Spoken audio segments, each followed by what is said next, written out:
Isso, daqui a pouco a gente vai avançar, mas nós vamos começar a partir desse ponto aqui, em nome de Jesus.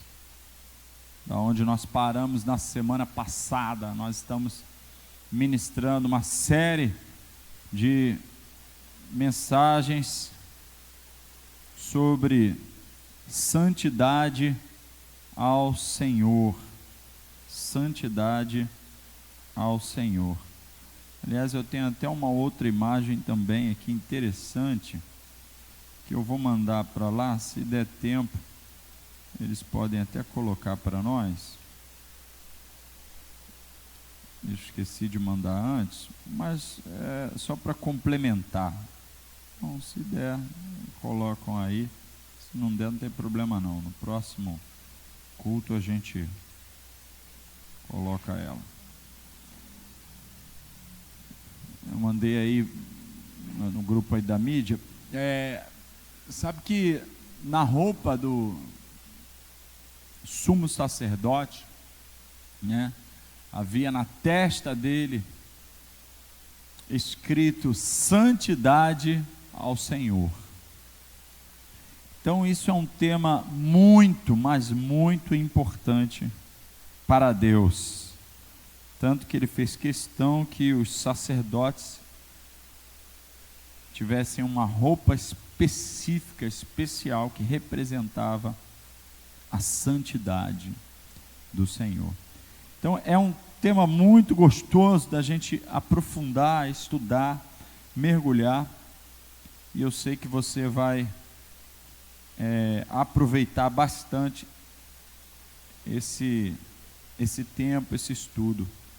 Então, pegue a sua Bíblia comigo e vamos lá mergulhar um pouco mais. Hoje, então, dentro dessa série, eu quero falar sobre o tema as consequências da iniquidade e a recompensa da santidade. Quando nós começamos a falar sobre santidade ao Senhor, nós falamos sobre um compromisso profundo que traz resultados extraordinários. Não é verdade? Compromisso profundo, resultados extraordinários. Foi o primeiro tempo. E a gente ainda vai descortinar e aprofundar esses resultados, essa colheita, essa herança, essas bênçãos que advém da santidade, do estilo de vida de santidade ao Senhor. Então, santidade é algo que Deus requer de todos nós ainda hoje, na dispensação da graça, no tempo próximo do fim, no ano de 2025, santidade não está fora de moda, não. Santidade ainda é a moda do céu, ainda é a maneira de Deus tratar e trabalhar na igreja. Embora, logicamente, muitos já estão deixando esse tema de lado e já bagunçando aí a situação. Obrigado.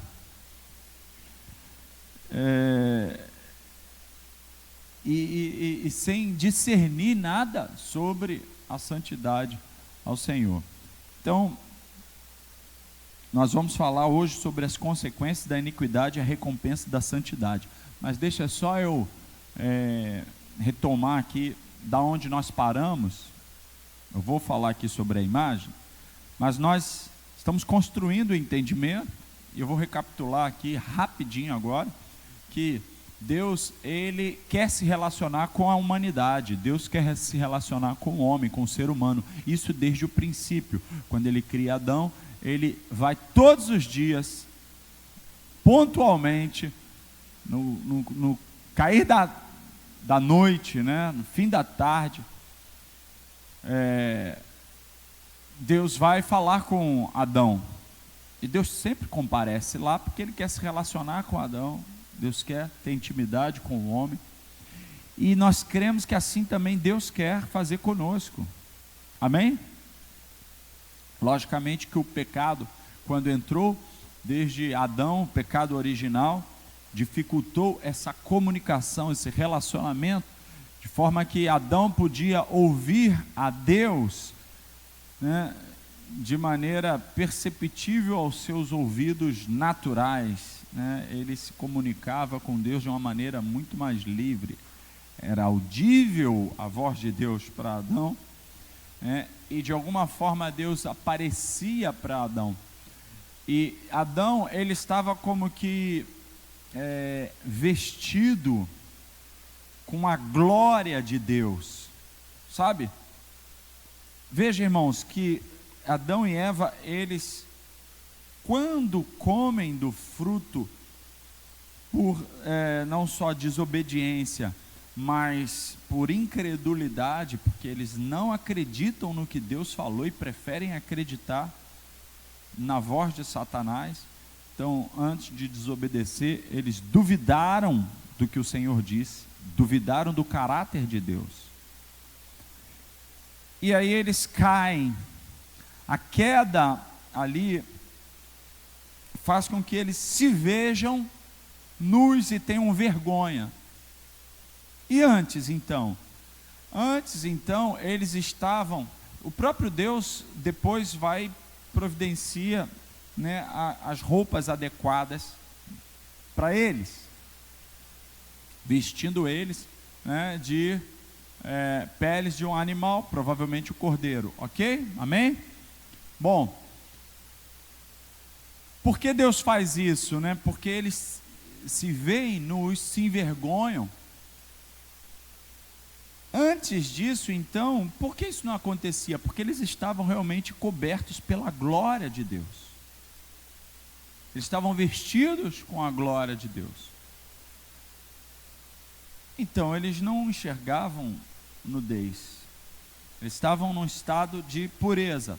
Pois bem, quando entra o pecado no mundo, então eles perdem essa possibilidade de, vestidos com a glória de Deus, no estado de pureza, ouviram a voz audível de Deus, de ter esse relacionamento. Então agora, o plano não mudou, mas agora Deus fala no nosso espírito, e por meio de uma palavra. Então a situação se tornou mais delicada para nós, não tão fácil e acessível como era com Adão, mas ainda assim é possível, porque Ele nos deu o seu Espírito, e nós podemos ouvir a voz de Deus, que o Espírito de Deus se faz um com o nosso Espírito, não é isso? É 1 Coríntios 6,17. O Espírito de Deus se faz um com o nosso Espírito, então eles se fundem em nós, nos tornamos um com o Senhor, quando nascemos de novo. Então nós podemos ouvir a voz do Espírito, porém nós ainda estamos nesse estado carnal, né, que recebe todos os sentidos e estímulos do mundo, da carne, do que nos rodeia, que buscam o quê? Nos distrair, nos tirar o foco, nos tirar a percepção espiritual e interior. Então nós somos muito voltados para o exterior, nossos olhos, nosso olfato, nosso tato, tudo voltado para o exterior. E Deus quer nos fazer voltar para dentro, porque Ele tem o desejo de se relacionar. Porém, o desejo de Deus se relacionar com o homem está baseado em santidade. Deus não pode se relacionar com o pecado, está baseado em santidade. Então Deus estabelece no princípio, por causa da queda, Deus estabelece o sacrifício como uma oferta de expiação e purificação pelos pecados, para que o homem pudesse manter a comunhão com Ele. Ok? Mais à frente, por causa do pecado que aumentava a iniquidade na humanidade, acontece todos os eventos grandes que nós conhecemos, do dilúvio, da destruição de tudo, né, da confusão das línguas por causa da Torre de Babel, e enfim, a redução da vida humana de quase 1000 anos que chegava, vai reduzindo, e Deus limita até 120 anos no máximo. Nós vemos mais à frente o salmista dizendo até 70, 80 anos. Tal é o pecado humano. Porém, Deus continua querendo relacionamento. Então, Ele não só estabelece o sacrifício, mas Deus chama Abraão para fazer uma nação santa ao Senhor. Já que a humanidade não quis, então Ele separa um povo a partir de um homem, Abraão, para que houvesse uma nação santa ao Senhor.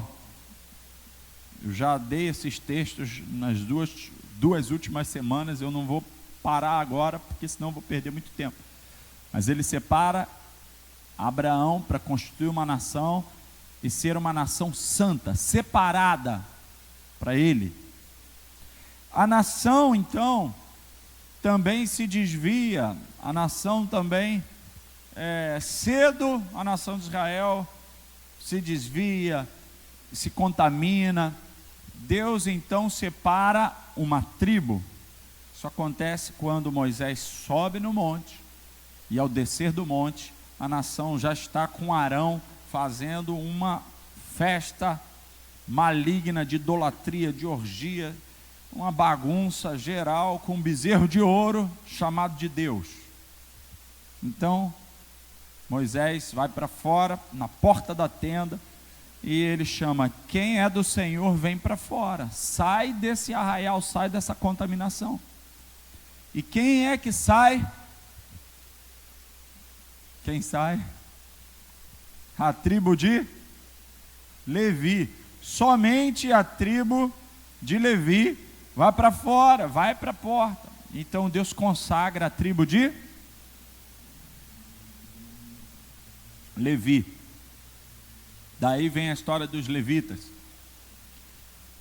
A tribo de Levi é consagrada ao Senhor para fazer o papel de uma tribo santa e sacerdotal no meio de uma nação. Deus queria a humanidade não quis, Deus quis então um povo, o povo não quis, Deus chamou então uma tribo. Essa tribo que escolheu o Senhor foi consagrada a Ele para estar próximo dele, ser uma tribo sacerdotal, uma tribo santa, porque Deus quer se relacionar com o homem, mas Ele precisa de gente comprometida em aliança, que vive em santidade. Mas a tribo de Levi também vacila, também deixa a desejar. Deus então, dentro da tribo de Levi, escolhe uma linhagem, separa os sacerdotes ao Senhor. Arão então, da tribo de Levi, dos 3 filhos de Levi, dentro da linhagem de Coate, os coatitas, dentro dessa linhagem vem Arão, e Deus separa Arão e os seus filhos para serem sacerdotes, para estarem mais próximas do Senhor, do sagrado.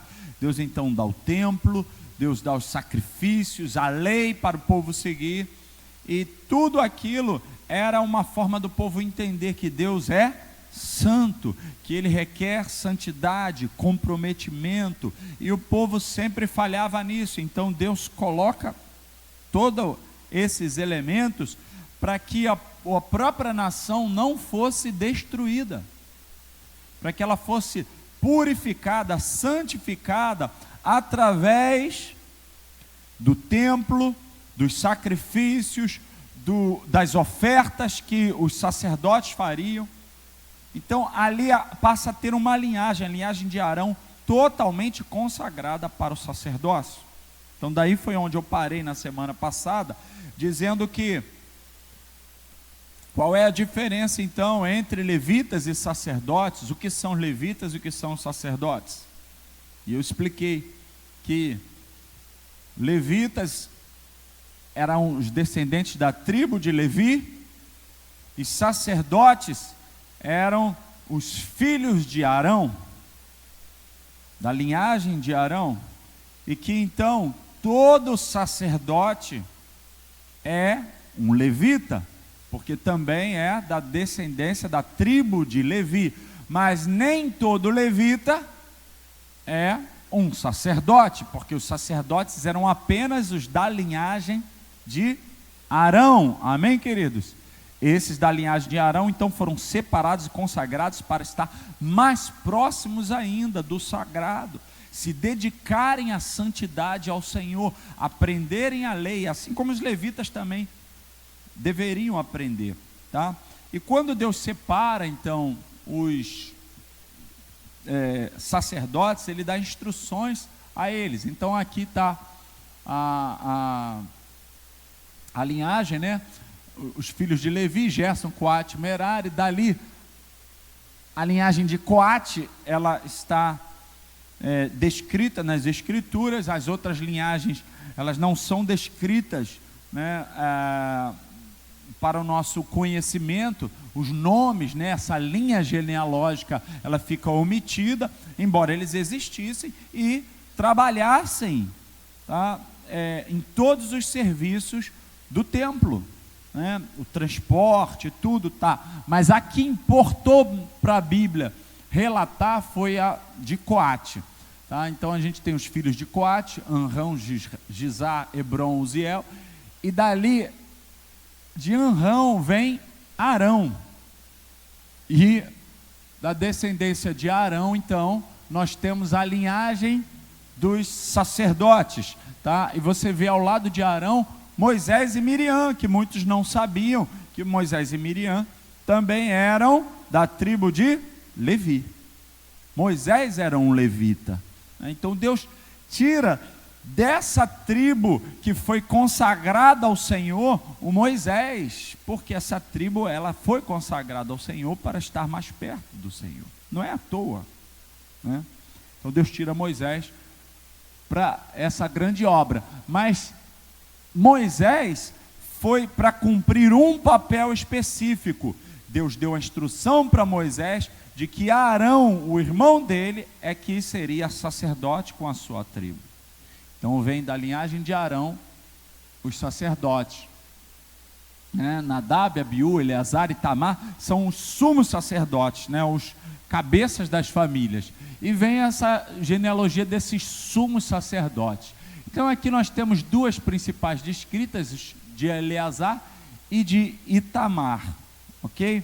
E Deus dá para eles, né, uma roupagem, Deus dá para eles uma forma de se relacionar e uma roupa que representa o sagrado. Daqui a pouco eu vou mostrar aqui rapidinho, só por curiosidade, mas deixa eu só destacar aqui, que dessa linhagem é onde nós vamos aprofundar o estudo hoje. Por quê?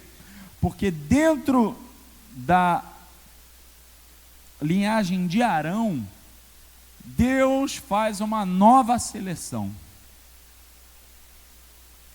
justamente por causa da iniquidade, do pecado, do abandono da santidade ao Senhor.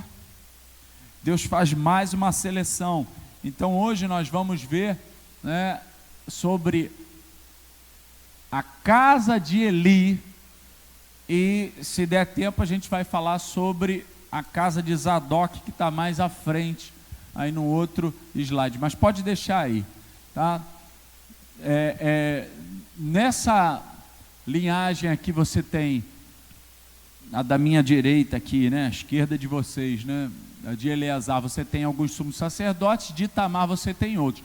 Nós chegamos aqui em Eli, que foi um sumo sacerdote, e nós vamos ver ele no tempo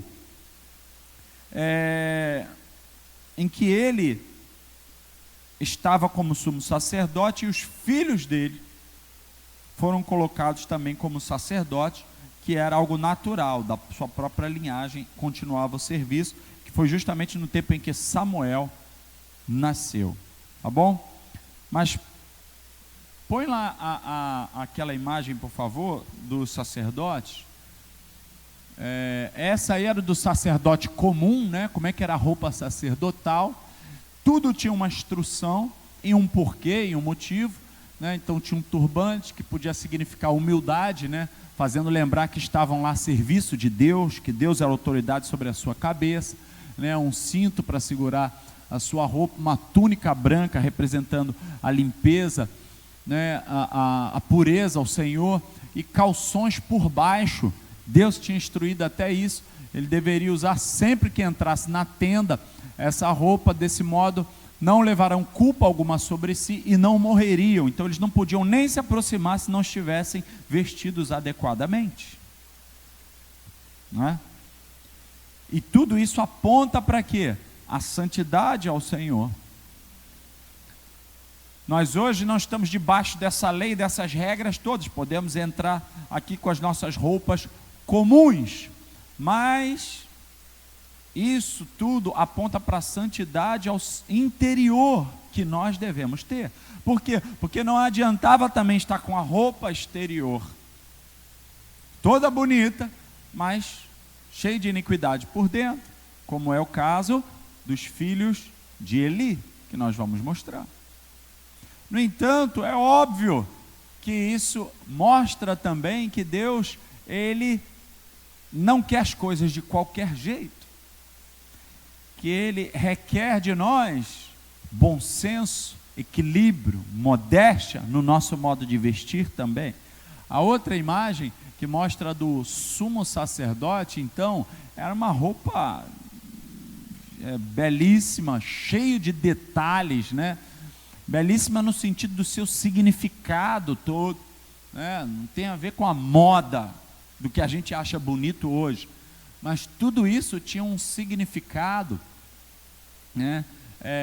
Desde lá de cima você tinha a mitra, a coroa de santidade, onde estava escrito santidade ao Senhor, como eu falei. Ali era uma declaração de que Deus é santo, né? As pedras nos ombros, pedras também preciosas, pedra de ônix, né? Você tem ali o éfode, né? Você tem ali o peitoral, onde guardava o urim e o tumim, que era o que eles utilizavam para buscar a direção do Senhor em alguma situação, e Deus falava com eles, dava a direção através do urim e do tumim, tá? O peitoral com aquelas pedras que representavam as 12 tribos de Israel, as pedras preciosas também, um cinturão, uma túnica azul por baixo ali do éfode, né? Os sinos ali que faziam o som enquanto ele estava lá dentro servindo no Santo dos Santos, especialmente, que só o sumo sacerdote poderia adentrar e ninguém mais. Então aqueles sinos faziam os sons para que eles soubessem que ele estava em atividade, em serviço.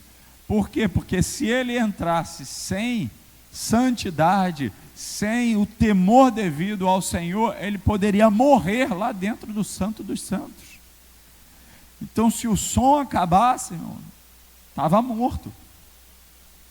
Tinha que ter o som dos sinos lá dentro. Amém? Ele tinha que estar em santidade, né? E os sons estavam lá dentro representando que tinha vida. Então nós precisamos chegar diante de Deus em santidade, não por causa dessas roupas todas, mas com uma consciência de que não se chega de qualquer maneira diante do Senhor, amém? Mas uma santidade interior, de consciência, lavando, né, a nossa consciência na palavra de Deus, em oração, no temor do Senhor, né, com a mentalidade correta, não é de qualquer maneira, de qualquer jeito. Eu falei no PGC segunda-feira que eu fui abordado por um homem, né, um homem aqui na porta da igreja lateral aqui, que veio conversar e pediu oração e tudo, e ele veio conversar pedindo oração e confessando: olha, pastor, eu acabei com a minha vida, acabei com a minha família, está tudo destruído e tal. E eu falei: tá bom, mas antes de orar, o que você fez? O que aconteceu? E ele falou: ah, pastor, mentira, roubo, e por aí vai, adultério, Falei, meu Deus, o negócio então desandou total para você, né? É, pastor, mas o pior de tudo é que a minha mente agora está turbada, eu não consigo mais raciocinar direito. Falei, mas por que isso? Ele falou, porque eu estava numa igreja aqui no bairro, aqui na rua, aqui, numa igreja. E o pastor lá me pediu para fazer tudo, e eu fazia. Mas eu fazia sem entendimento nenhum. Então, eu acho que agora, Deus está pesando a mão os pecados que eu estava me alcançaram. Eu falei, meu irmão, alcançou mesmo. Por quê? Porque ele falou que ele ungia as pessoas, ele dava palavra, ele levava o nome das pessoas para orar no monte. Falei, rapaz, tu faz isso tudo? Ele falou, o pastor ia me dando e eu ia fazendo, mas eu estava mentindo para minha mulher, estava em adultério, eu roubei coisa da empresa, eu estava uma bagunça a minha vida, mas o pastor ia me dando oportunidade e eu ia fazendo. Eu falei, rapaz, que loucura é essa, cara? Ele falou, não sei como é que é aqui, mas lá era assim. Eu falei, meu Deus do céu, como é que fazem a obra de Deus assim, gente? Que loucura é essa? Como é que brincam com a obra de Deus assim? Como é que a pessoa chega na igreja e sai dando oportunidade, e sai dando microfone, põe na frente, expõe? Não é assim que se faz a obra de Deus. As coisas de Deus são santas, amém? Ele diz, sede santo como eu sou santo. E por fim ele falou, pastor, sabe o que acontece? A minha mente, eu não consigo dormir mais, não entra nada, não fica nada, parece que eu estou ficando louco. Falei, rapaz, o negócio está feio para você mesmo, eu vou orar aqui, cara, mas tu tem que realmente se arrepender disso aí. E ele falou, pastor, realmente eu tenho mesmo, porque por fim eu meti a mão no dinheiro da igreja. Falei, rapaz, eu vou orar por você para que Deus tenha misericórdia, cara, mas tu clama a Deus, porque estava muito ruim a sua situação. Que consciência esse homem tinha de santidade? Nenhuma. Agora, de quem Deus vai cobrar mais? Dele ou do pastor? Do pastor, porque o pastor está na posição de Davi, como rei, mandando levar a arca de qualquer jeito. E aí ele, como usar, foi lá e meteu a mão. Não sabe, não tem instrução nenhuma. Davi tinha a obrigação de ter o livro da lei na cabeceira e ler todo dia para saber como que devia manipular o sagrado e não de qualquer jeito. Mas Davi o que fez? Vamos trazer a arca. E aí trouxe a arca, símbolo da presença do Senhor, santo, um elemento santo e sagrado, trouxe com a ideia dos filisteus, botou num carro novo, bem legal, bem bonito, e falou, agora Deus vai estar feliz com a gente. Por quê? Porque a gente está trazendo a arca, vamos embora, e aí Deus acabou com a festa. Por que Deus acabou com a festa? Porque ele não discerniu o sagrado. Muitas vezes nós corremos esse risco de não discernirmos as coisas santas de Deus e fazemos de qualquer maneira. E Deus, irmãos, ele é grande em misericórdia, mas ele não terá por inocente o culpado. Deus é grande em poder. Então ele nos dá chance, irmãos. Deus me deu chance, Deus dá chance para você também. Alinhe a sua vida com a palavra de Deus, amém? Nós precisamos ser uma igreja alinhada com as Escrituras, alinhada com a palavra, alinhada com a vontade de Deus e andar em santidade, em nome de Jesus, porque Deus é grande em misericórdia, mas Deus é, enfim, um Deus de graça e misericórdia, mas grande em poder, e não vai ter por inocente o culpado. Então aquela roupa representava toda essa santidade ao Senhor. Tá certo? Então vamos avançar. Abra sua Bíblia comigo no livro de 1 Samuel, capítulo 1, porque nós vamos falar sobre as consequências da iniquidade e a recompensa da santidade. E eu acredito que hoje a gente vai ficar só nas consequências da iniquidade. Eu acho que não vai dar tempo de nós avançarmos. Nós estamos construindo o entendimento.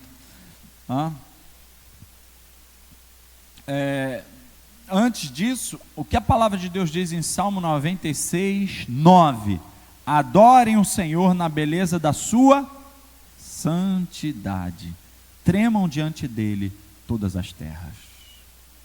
A gente muitas vezes pensa que adorar o Senhor é fazer um show na igreja, né? Fazer um show num lugar, um espetáculo, e todo mundo cantando, levantando a mão, estamos adorando ao Senhor. Muitas vezes não tem adoração. Muitas vezes Deus pode selecionar ali uns poucos que Ele vê que estão realmente adorando. Por quê?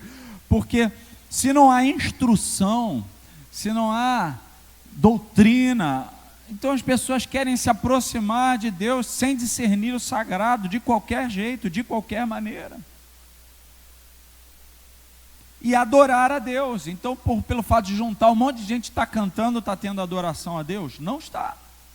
Ele diz: adorem o Senhor na beleza da sua santidade, porque Ele é santo. Amém? O apóstolo Pedro é quem vai dizer: sede santo, porque eu sou santo, como está escrito. Ele repete o que estava em Levítico, mostrando que no tempo da graça continua o mesmo padrão. Deus é o mesmo. Não tem um Deus do Antigo Testamento e um Deus do Novo. Ou Deus mudou, Deus teve uma nova revelação agora. Não, Ele é o mesmo, tá? O que mudou é que nós não precisamos mais de todo o ritual da lei, um ritual externo, mas interno é como se existisse tudo aquilo. Vocês entendem, querido? Como se existisse tudo aquilo. Nós lavamos as nossas mãos antes de chegar diante do Senhor, como o sacerdote lavava as mãos na pia. Nós oferecemos sacrifícios, e nós estamos nos aproximando do sagrado, para que a gente esteja lá no Santo dos Santos, ouvindo o Senhor, diante da sua presença, e Ele fale conosco nesse ambiente. Mas a gente vai se aproximando. Amém? 1 Samuel, capítulo 2 em diante.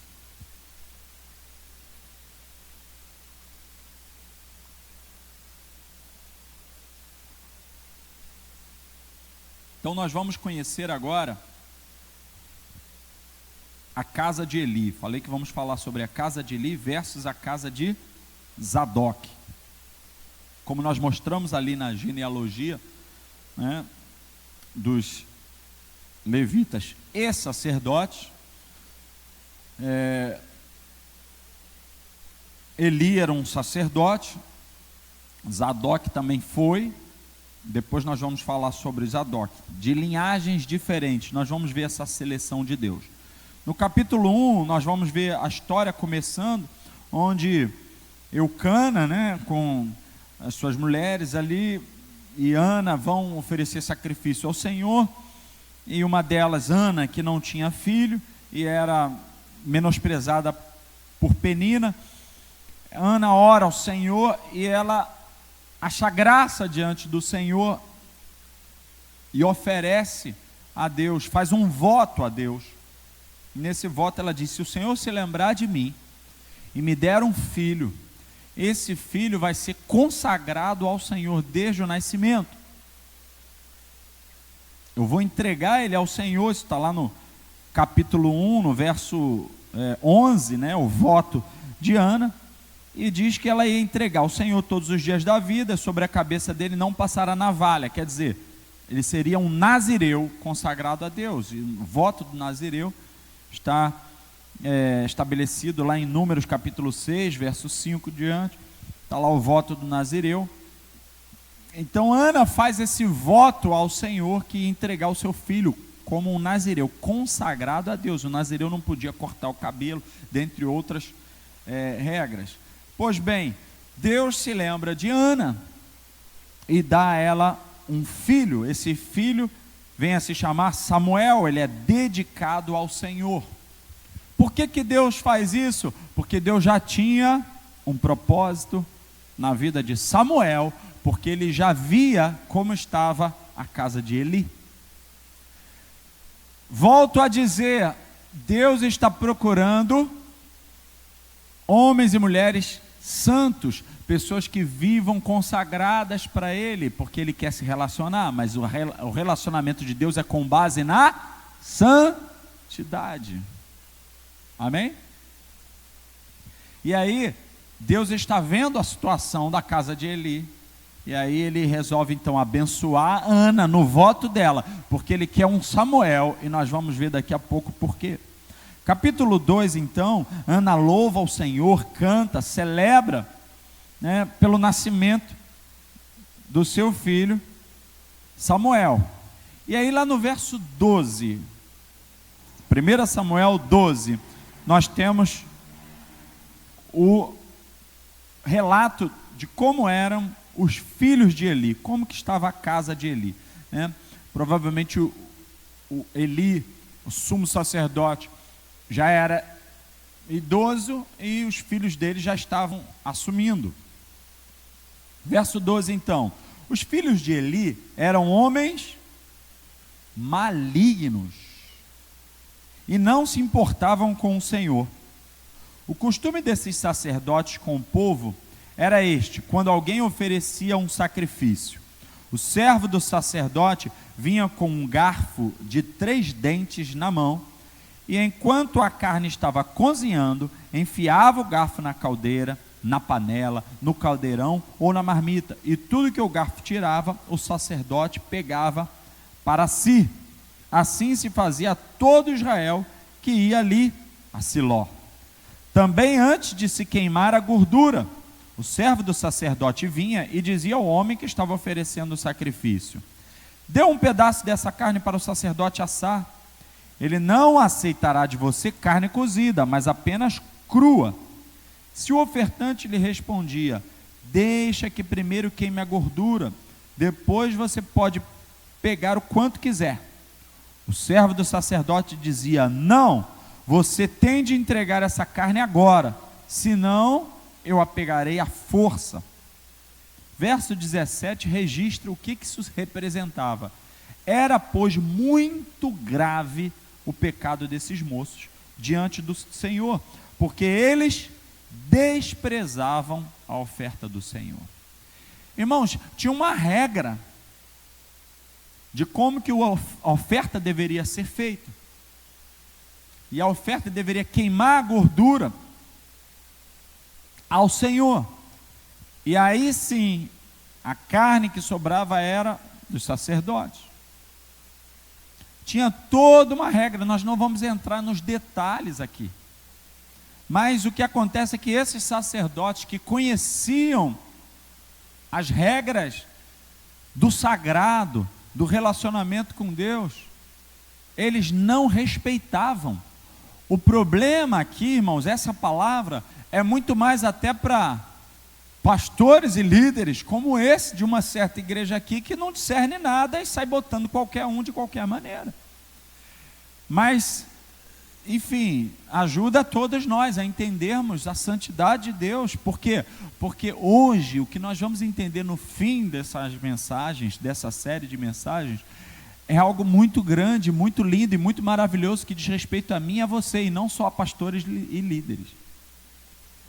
É que Deus, Ele voltou ao plano de ter todos nós como sacerdotes dele. Meu Deus, isso não é pouca coisa, não. Porque durante muito tempo isso era algo exclusivo. Exclusivo de quem se dedicava totalmente, exclusivo de quem se consagrava plenamente, exclusivo de quem tinha entendimento, de quem buscava, de quem estudava, de quem se aproximava do coração de Deus. E olha então o privilégio que Deus nos dá, mas não é de qualquer maneira. Amém? Então, eles desprezavam totalmente a oferta ao Senhor. Eles faziam o que eles queriam, do jeito deles, satisfazendo a sua carne, satisfazendo o seu desejo.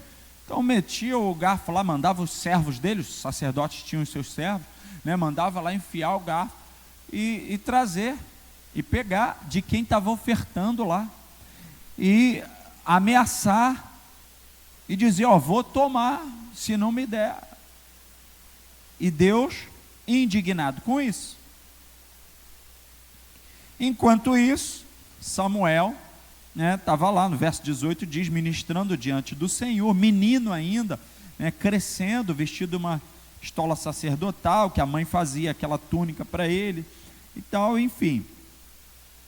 Samuel crescendo ali no templo e aprendendo. Verso 22 diz, ele já era muito velho, e ouvia tudo que os seus filhos faziam a todo Israel, e de como se deitavam com as mulheres que serviam à porta da tenda do encontro. Então não era só um desprezo ao sagrado, a todo aquele ritual sagrado das ofertas, não era só isso, eles eram imorais, os filhos de Eli eram imorais.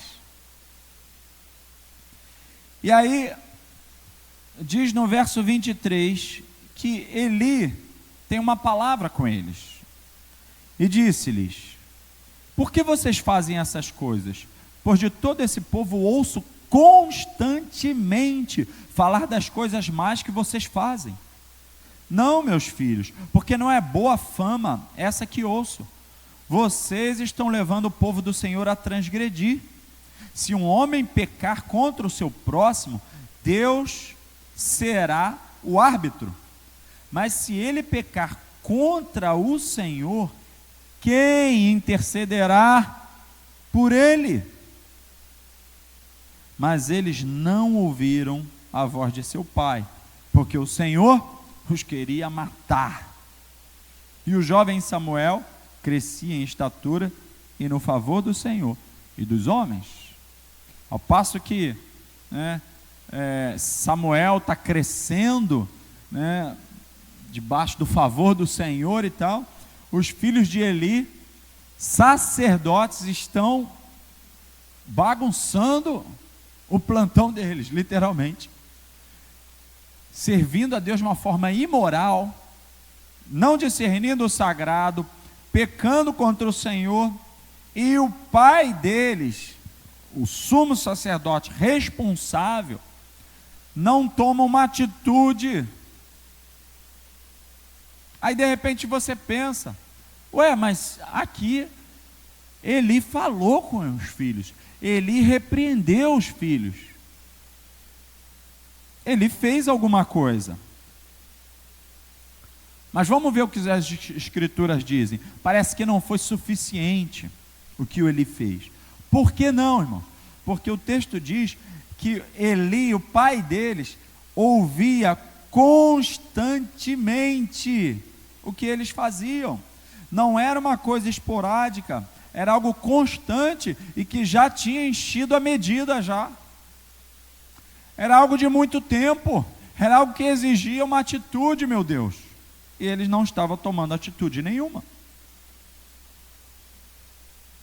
Então, no verso 27, relata uma profecia contra a casa de Eli. Falei então que eu ia falar sobre a casa de Eli versus a casa de Zadok. Eram são dois sumos sacerdotes, mas Eli serviu primeiro. Então vamos ver qual a palavra de Deus sobre a casa de Eli. O que Deus falou sobre essa casa.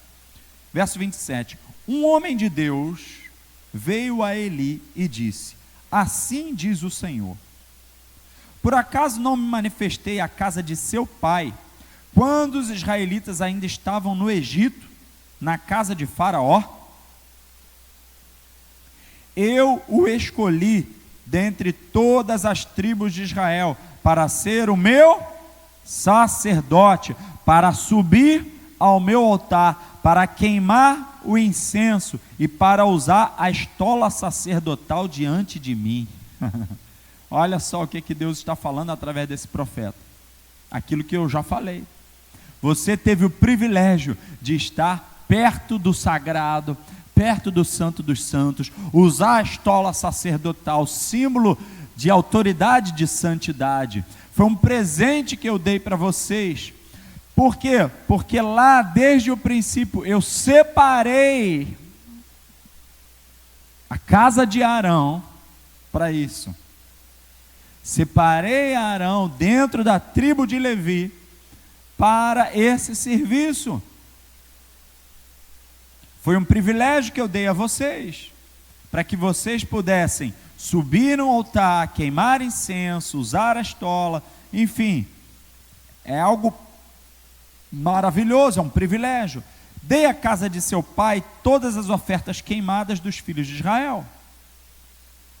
A tribo de Israel, a tribo de Levi, né, da onde saíram os sacerdotes, era diferente das outras tribos, não recebeu terras para plantar, criar gados, né, vender, fazer negócios. Eles eram uma tribo para o sacerdócio, para o serviço levítico e sacerdotal, tá? Então eles não iam se envolver em outras coisas a não ser com o sagrado.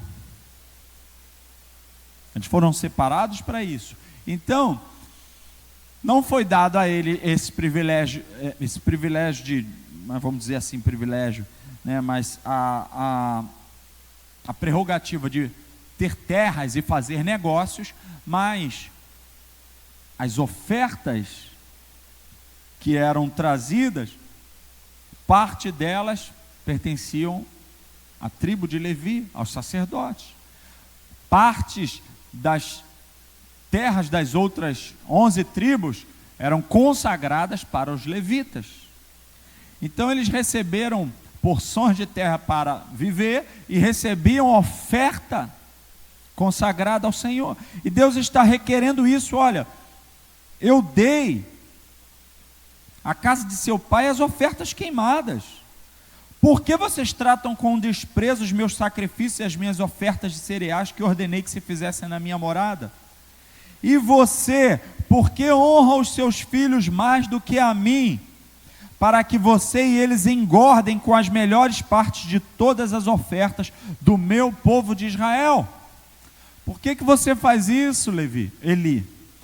Por que você não repreende os seus filhos? Por que você deixa? Por que vocês engordam com a gordura, ao invés de separar aquilo que é do Senhor e aquilo que é de vocês? Deus está reclamando então que Eli está desonrando ao Senhor, e ele está cobrando do chefe da casa. Deus está cobrando de quem era responsável. Por quê, irmãos? Porque a quem muito é dado, muito será cobrado.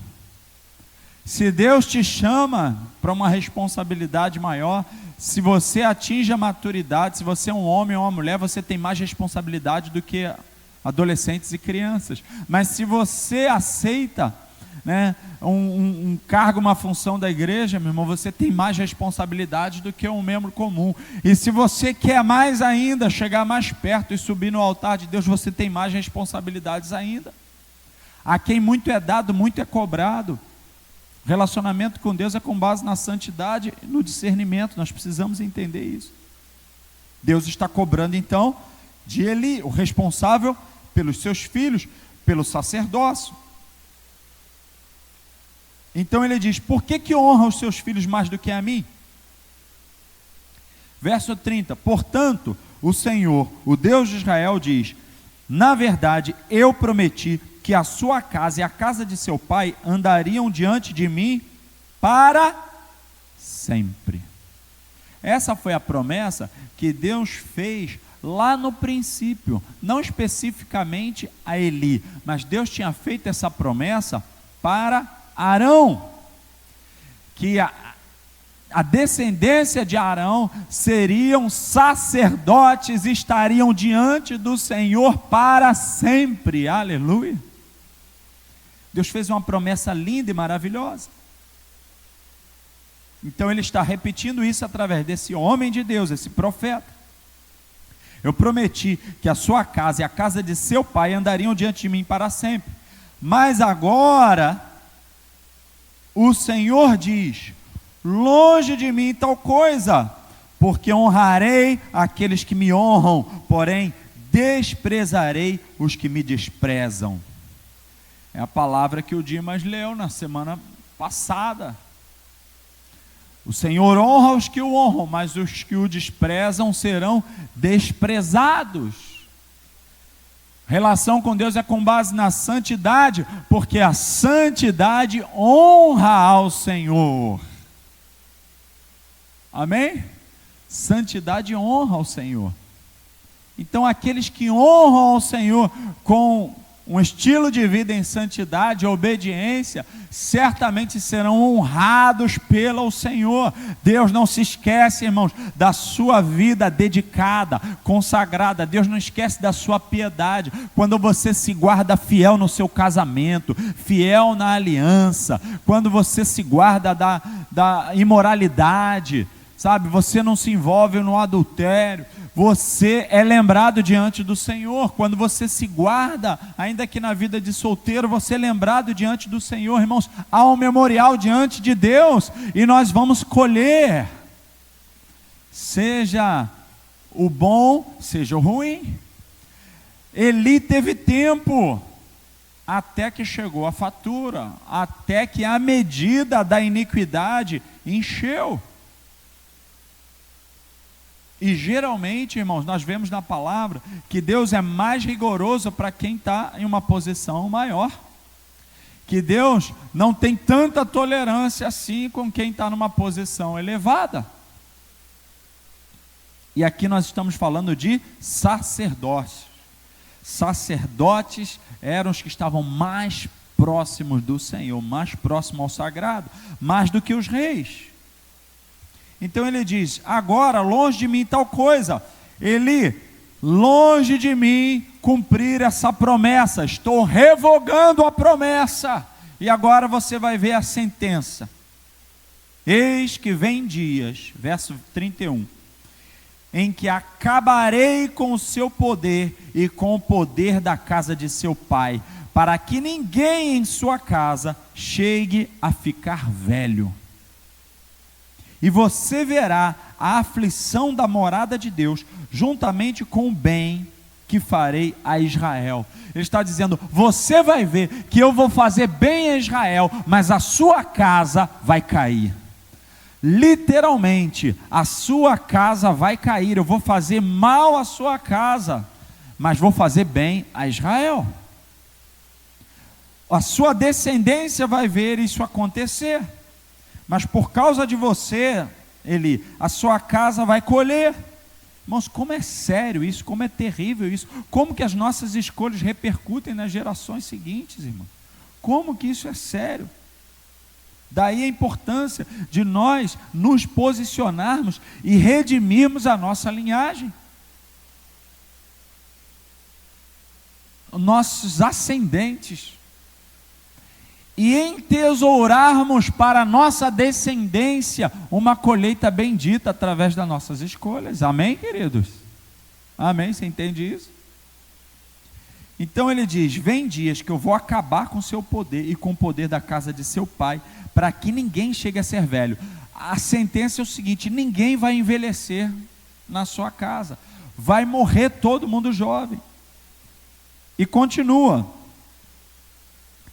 mas ninguém da sua casa chegará à velhice. O homem, porém, da sua linhagem, a quem eu não afastar do meu altar, será poupado apenas para lhe consumir os olhos e lhe entristecer a alma. Meu Deus do céu.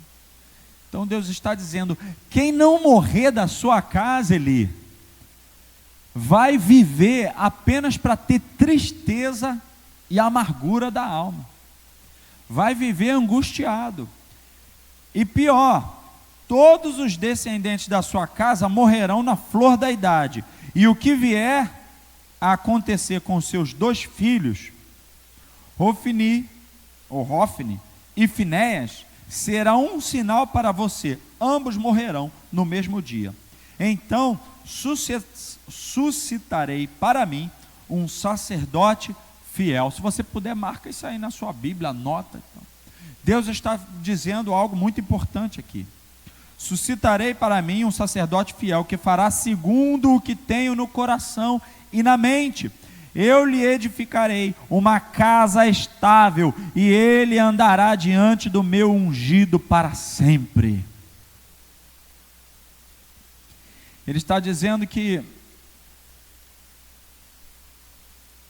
há um rei ungido, e vai haver uma casa de sacerdotes ungidos. Uma casa de sacerdote fiel e estável. Amém? Diante do rei ungido vai haver uma casa sacerdotal estável e fiel. E continua a sentença: e todo aquele que restar da sua casa virá inclinar-se diante dele para obter uma moeda de prata e um bocado de pão, e dirá: peço que você me dê um dos cargos sacerdotais, para que eu tenha um pedaço de pão para comer. Meu Deus do céu, a sentença para a casa de Eli é terrível. Por quê, irmãos? É o que nós estamos falando. As consequências da iniquidade e a recompensa da santidade. Toda a vida de iniquidade vai trazer as suas consequências. Que Deus tenha misericórdia de nós, para que tenhamos ainda um lugar de aceitação diante dele, para clamarmos: Senhor, me purifica, me perdoa, estabelece sobre mim a tua aliança e me abençoa. Porque se a gente brincar com o que é sagrado, irmãos, o negócio fica sério, fica feio para nós. Ficou terrível para a casa de Eli. Então, Eli, como nós vimos aqui, né, era um sumo sacerdote, havia uma linhagem debaixo dele, que era para ser mantida, que era para ser contada. E Deus fala: eu vou acabar com a sua casa, eu vou acabar com a sua linhagem, eu vou escolher um sacerdote fiel, suscitarei para mim um sacerdote fiel, que fará segundo o que tenho no coração e na mente. O que Deus está procurando, irmãos? Deus está procurando homens, mulheres fiéis, que são segundo o coração dele, que vão fazer o que Deus tem na mente e no coração. Aleluia. É isso que Deus está procurando. Deus queria a humanidade inteira, mas a humanidade não quer. Deus separa um povo, o povo também não quer. Deus separa então uma tribo, a tribo de Levi. A tribo de Levi também vacila, não quer. Deus separa uma linhagem, a de Arão, para ser sacerdote. E ali no meio também tem sacerdote que vacila, como o caso de Eli. Então Deus vai afunilando e fala: olha, vai ter uma linhagem de sacerdote fiel, porque o meu plano continua. Eu quero me revelar, eu quero me manifestar, eu quero abençoar, eu quero ter relacionamento, mas eu quero aqueles que sejam fiéis. Aleluia. A palavra de Deus diz que convém que o obreiro seja encontrado fiel. Fiel, irmãos, é leal. Lidere 3 está estudando sobre isso agora. Lealdade e deslealdade. Irmãos, é tão precioso isso, é tão valioso, é tão importante saber o valor da lealdade, da fidelidade ao Senhor. Por quê? Porque Ele te chamou, Ele te escolheu, você faz parte de um tempo de graça, onde nessa graça Ele está chamando todo mundo para perto dEle. Por quê? Porque senão, aqui haveria um véu, e o Santo dos Santos ficaria exclusivo para somente um homem, o sumo sacerdote. E aqui, né, teria uma outra divisão do santo lugar, onde só chegariam os sacerdotes. E aí o povo só poderia chegar aonde? No pátio, trazendo suas ofertas. Mas Deus nos deu o privilégio. Cristo, quando morre na cruz, o véu rasga de alto a baixo, ele inaugura um novo tempo, e agora o livro de Hebreus vai descortinar tudo isso, como que ele nos chama para perto dele. Eu estou só apontando aonde nós vamos chegar, para que você entenda que há um valor na santidade, mas muitas vezes nós estamos vivendo, ou permitindo, falo em termos gerais, viver como a casa de Eli. Eu não estou te falando de alguém aqui que veio me procurar e que estava assim dentro de uma igreja, sem discernimento nenhum. Meu Deus, como é que vai fazer a igreja assim? Sem discernir nada do sagrado. Como é que nós vamos nos aproximar de Deus assim? Olha o ponto que nós chegamos. Onde pessoas que estão lá, num lugar que se diz igreja, que são responsáveis por servir o pão, que é um elemento sagrado, e estão lá ungindo as pessoas em adultério, orando, intercedendo pelos outros, roubando as coisas da empresa, roubando a oferta. Meu Deus do céu, que loucura é essa? Irmãos, em nome de Jesus, tu se consagra, se coloca na brecha, porque Deus quer te levantar, Deus quer te usar, mas Ele precisa de uma casa que seja, o quê? Fiel. Deus quer uma casa fiel, e Ele diz que vai levantar essa casa fiel. E aí, para a gente avançar só mais um pouquinho, vocês me toleram aí mais 5 a 10 minutos, amém? Quem aceita isso, levanta a mão e diz amém. Quem não aceita, fala, pastor, chega, quero ir embora.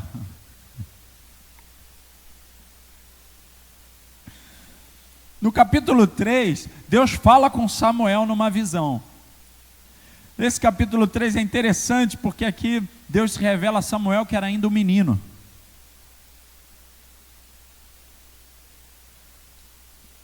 Em tempos, irmãos, que nós vemos na internet, alguns meninos sendo usados, ou não usados, sei lá, né?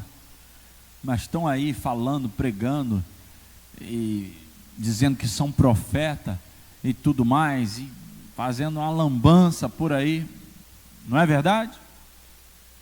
E muita gente feliz e aplaudindo. O que a gente tem que se questionar é, por que meninos estão precisando se colocar nessa posição, ou precisando, ou então se colocando nessa posição, e nós aplaudindo isso? Deixa eu te falar uma coisa, por que Deus vai falar com Samuel, ainda menino, irmãos? Por que Deus vai falar com Samuel? Samuel estava morando na casa de Eli. Samuel estava entregue, consagrado no templo. O texto diz aqui, o menino Samuel servia ao Senhor diante de Eli. Naqueles dias, a palavra do Senhor era muito rara. As visões não eram frequentes. Era um tempo, irmãos, de escassez da palavra do Senhor. Era um tempo onde Deus não se manifestava mais, nem em visões, nem em palavras proféticas. Por que isso não acontecia, irmãos? Porque o sacerdote Eli não repreendia os seus filhos adequadamente, e a iniquidade tomou conta de Israel e fechou os céus. Irmãos, entenda uma coisa, quando Deus precisa, quem era, oh meu Deus, deixa eu me organizar aqui, qual era a idade que o sacerdote era levantado por Deus, irmãos? Qual era a idade que o levita, o sacerdote, começava a servir ao Senhor? 30 anos. Há algumas alterações depois que foram feitas, né, para 25 anos, e em algum momento foi até antecipado para 20 anos. Mas com 20 anos era a idade do serviço militar, onde ele poderia ir para a guerra, para as batalhas e tal. Antes disso não. Então foi feita essa modificação para que ele começasse com 20 anos, mas ele não poderia fazer todo o serviço sagrado. Ele se tornava um aprendiz, com 20 anos. As responsabilidades maiores não eram dadas a eles. Com 20 anos ele começava a aprender. Com 25 aumentava um pouco a responsabilidade, mas só com 30 ele estava com uma idade de maturidade para assumir um serviço tão sagrado como era aquele. Qual foi a idade que Jesus começou o seu ministério, irmãos? 30 anos, porque o ministério é algo sério, é algo sagrado, não podemos brincar com isso. Então a gente pode colocar jovens, mas eles têm que estar debaixo de tutela de gente madura, gente séria, que vai ensinar o caminho.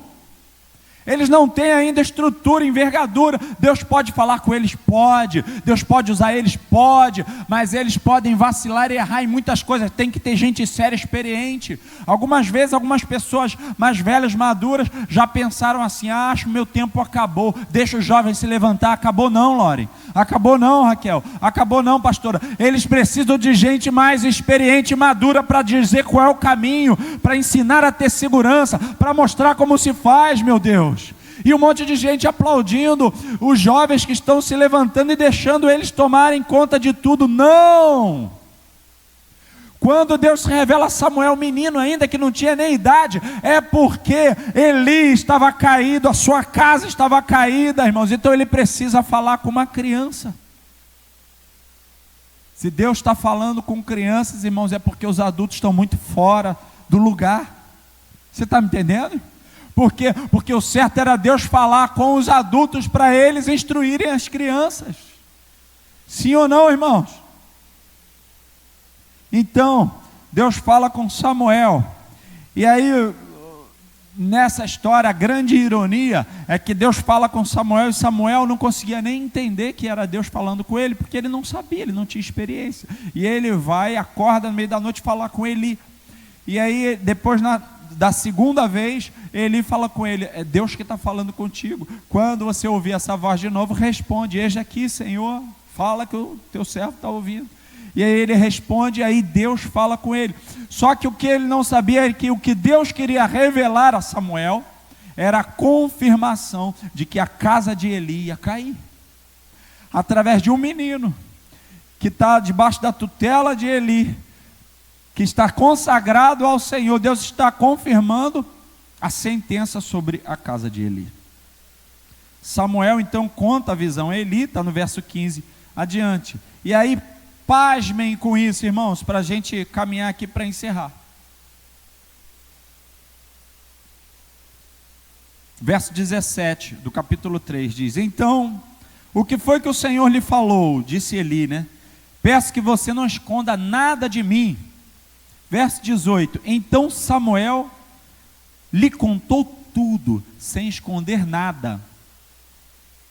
E Eli disse: Ele é o Senhor.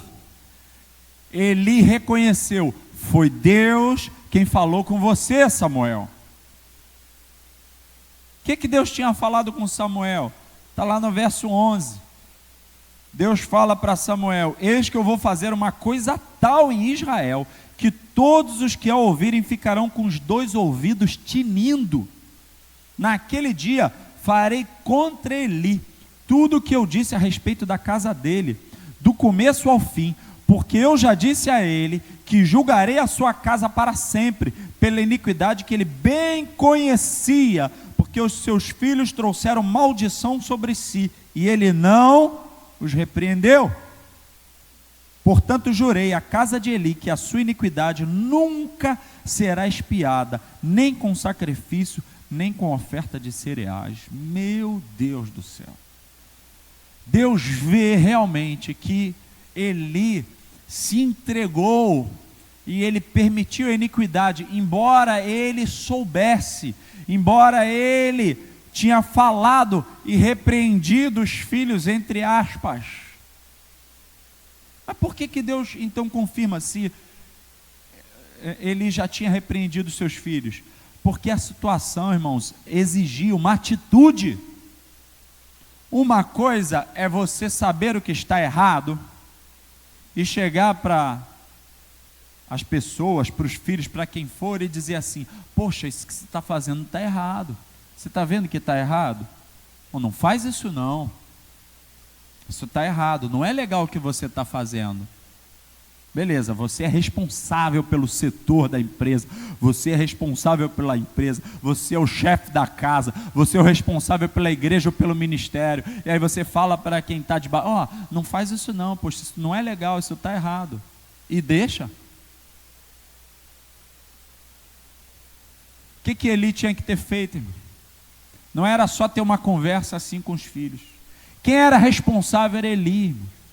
Ele tinha que ter sido zeloso a tal ponto de dizer para os filhos dele: olha só, isso aqui está errado, isso aqui não está certo, me dá a roupa de volta aqui, pode me dar a roupa sacerdotal, me dá esse crachá de volta aqui, acabou para vocês. Ou vocês se arrependem e se posicionam, ou então vocês estão fora do sacerdócio. Não tem como ficar aqui. Então eu sinto que Deus tem falado isso ao meu coração ultimamente, me apertado e me cobrado em relação a isso. E eu já estou dizendo aqui, e essa palavra vai chegar a todos dessa igreja, a todos os obreiros, membros, diáconos, pastores. Ou a gente anda em santidade total ao Senhor, ou então está fora. Se você estiver andando em pecado, você vai cair com a sua casa, mas a igreja vai continuar de pé em santidade. Nós não vamos ser tolerantes. Amém, querido? Por quê? Porque há consequências para a iniquidade, mas há recompensas para a santidade. E eu quero tanto chegar na recompensa e falar de coisa boa, mas antes a gente precisa construir o entendimento e vermos. E aí o que Samuel responde é algo triste, porque no verso 18, depois que Samuel conta tudo, Eli responde: é o Senhor, que ele faça o que achar melhor. Não tem coisa pior do que isso, irmãos. Não tem coisa pior do que essa atitude de Eli. É o Senhor, que ele faça o que for melhor. Então, tipo assim, eu não estou mais nem aí, entendeu? Já me entreguei. Deus, faz o que o Senhor quiser. É o Senhor mesmo. Deus deu chance. Deus permitiu ele ver o pecado. Deus levantou um profeta. Quando Deus levanta uma palavra dura, irmãos, é tempo de se arrepender, porque ainda tem esperança. Ainda há tempo. Deus deu tempo até Samuel ter essa visão. Ele poderia ter consertado as coisas e não consertou. Então, como ele não consertou, Deus confirmou a palavra: é isso mesmo que eu vou fazer. Mas ele poderia ter mudado as coisas antes. Ele não mudou, e depois ele simplesmente entrou numa passividade tal. Irmão, em nome de Jesus, não seja passivo diante do pecado, da iniquidade, diante do que está errado na sua casa. Não seja passivo. Eu quero te convidar em nome de Jesus a se colocar de pé, literalmente dizer: eu não vou ser passivo. O que precisar ser corrigido na minha vida e na minha casa vai ser corrigido. Amém? Amém ou não amém? Meu Deus do céu, amém ou não amém? Estou provocando vocês, porque essa passividade, irmãos, é terrível. É terrível. Diante de uma sentença, ele diz: tá bom, Deus, faz, é Deus mesmo, tá bom, Samuel, faz o que, deixa Deus fazer o que ele quiser. Não, irmão, se levante, se humilhe, chore, clame, busque ao Senhor e fala: Senhor, não vai ser assim. Deus tem misericórdia, muda a sentença. Foi o que o rei Ezequias fez. Você vai morrer, Ezequias, põe a tua casa em ordem, tu vai morrer. Aí ele vai, bota a cara na parede e fala: Deus, olha para quem eu fui, olha para o que eu fiz, olha, Senhor, Tu és um Deus de misericórdia. Ele clama ao Senhor, e Deus dá a ele mais 15 anos. Olha como que foi Davi, recebe uma sentença terrível, ele se humilha imediatamente e clama a misericórdia, porque um homem segundo o coração de Deus, quebrantado e contrito. Irmãos, o negócio termina vergonhoso, porque capítulo 4 registra que os filisteus vencem os israelitas numa batalha. A arca de Deus foi tomada do santuário. Os 2 filhos de Eli, como ele tinha falado, através do sacerdote e do profeta, do homem de Deus, que foi falar com Eli, a palavra se cumpre, né? E Ofni e Finéias morrem no mesmo dia, cumprindo exatamente a palavra. E ali, quando dão a notícia da morte dos filhos de Eli e a arca que foi roubada, Eli, sentado lá no seu lugar de costume, cai da cadeira e morre também. Ali começa a sentença se cumprir na casa de Eli. Mas só começou. Isso é que nós vamos ver na próxima semana, como que Deus é zeloso com a sua palavra. O que Ele diz, Ele cumpre, irmão. Ele não esquece. E sabe o que vai acontecer? Deus vai perseguir a linhagem de Eli, um por um, até acabar, exterminar com toda a sua casa, do jeito que ele falou. Aqui foi só o começo, havia uma linhagem. E Deus vai continuar tratando, e nós vamos ver como que Deus vai permitir com que todos da linhagem da casa de Eli, todos os sacerdotes sejam mortos, até o último. E nós vamos ver lá na frente como que a palavra de Deus se cumpre. E é dito, assim se cumpriu a palavra que Deus disse a Eli, quando o último é morto.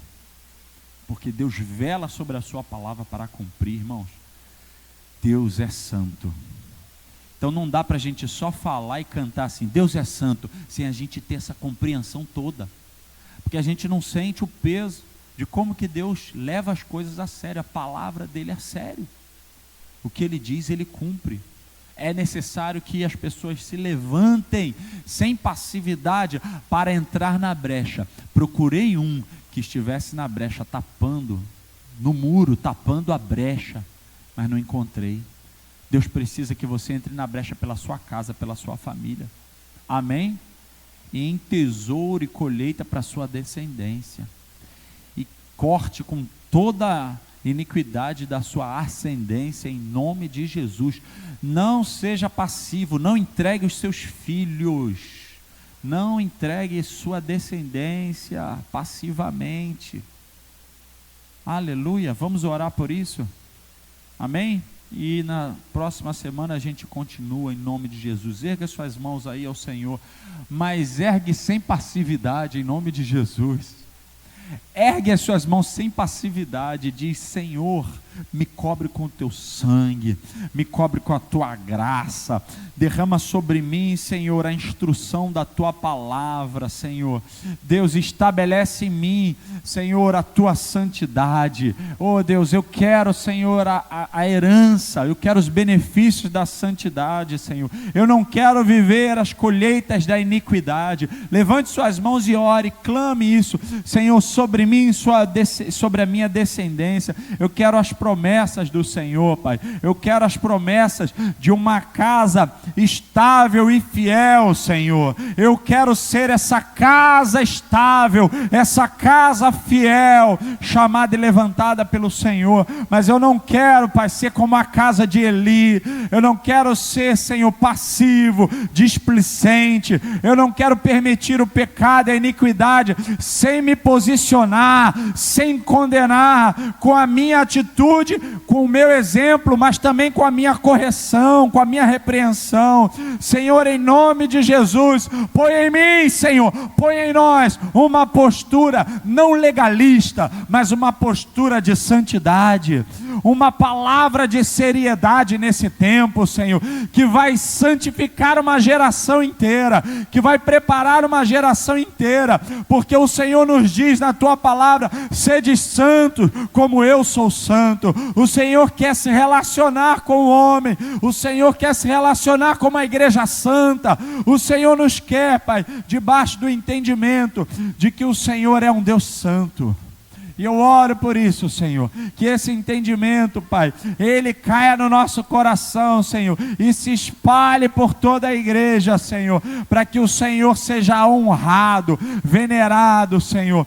Deus, porque o Senhor honra aqueles que te honram, mas que aqueles que te desprezam serão desprezados também. Ah, Deus, tem misericórdia de nós. Não queremos sofrer o teu desprezo. Não queremos, Senhor, como a casa de Eli, sermos desprezados pelo Senhor. Não queremos ver a nossa casa cair e ser rejeitada. E não queremos entregar a nossa descendência para o mundo e o diabo. Nós, em nome de Jesus, Pai, nos arrependemos aqui, aonde nós erramos, aonde nós pecamos. Coloca diante de Deus agora e peça ao Senhor que passe o sangue dele entre você e os seus pecados, entre você e a sua ascendência. Coloca agora em nome de Jesus diante do Senhor e diga: Senhor, perdoa, Pai, perdoa, Senhor, toda a iniquidade cometida nos meus antepassados, meus ascendentes. Pai, perdoa, coloca o teu sangue, redime, Senhor, em nome de Jesus, Pai. Mas a partir de mim, Senhor, Deus, que haja uma herança bendita, Senhor, em nome de Jesus, Pai, em nome de Jesus. Eu me coloco na posição, eu me coloco, Senhor, na brecha. Fale isso para Deus agora, fale isso para o Senhor, não seja passivo, fala para o Senhor agora: eu me coloco na brecha, eis-me aqui, Senhor, eis-me aqui como Samuel para ouvir a tua voz. Em nome de Jesus, Senhor. Oh, meu Deus, que aqui seja um lugar de homens e mulheres ouvirem a tua voz, seja um lugar, Senhor, onde a tua palavra não seja rara, onde as visões e revelações não sejam escassas, que aqui seja um lugar, Senhor, de homens e mulheres fiéis, que vão ensinar a outra geração a esperar no Senhor, a permanecer no Senhor, a não se contaminar, porque há uma herança e nós vamos colher, Senhor. Nós vamos colher. Haverão dias de colheita, Senhor. Haverão dias, Senhor, de colheita abundante, Senhor. Haverão dias de prosperidade no nosso meio, Senhor. Haverão dias de avivamento em Jardim América e Vigário Geral. Haverão dias de glória nessa casa, porque o Senhor cumprirá a tua palavra quando encontrar uma geração santa e consagrada ao Senhor. Que assim seja em nosso meio, Pai, em nome de Jesus, para a glória do Senhor. Nós clamamos, Senhor, traz de volta a tua glória.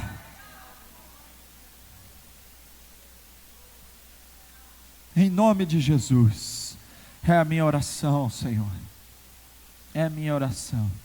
Que cessem os dias de cabode, que cessem os dias de cabode, e que venha a glória do Senhor sobre nós novamente, em nome de Jesus, amém, aleluia. Que a graça do Senhor e Salvador Jesus, que o amor de Deus o Pai, que a comunhão e consolação do Espírito Santo, seja sobre a tua vida e tua casa, hoje e sempre, amém, amém, amém. O Senhor te abençoe.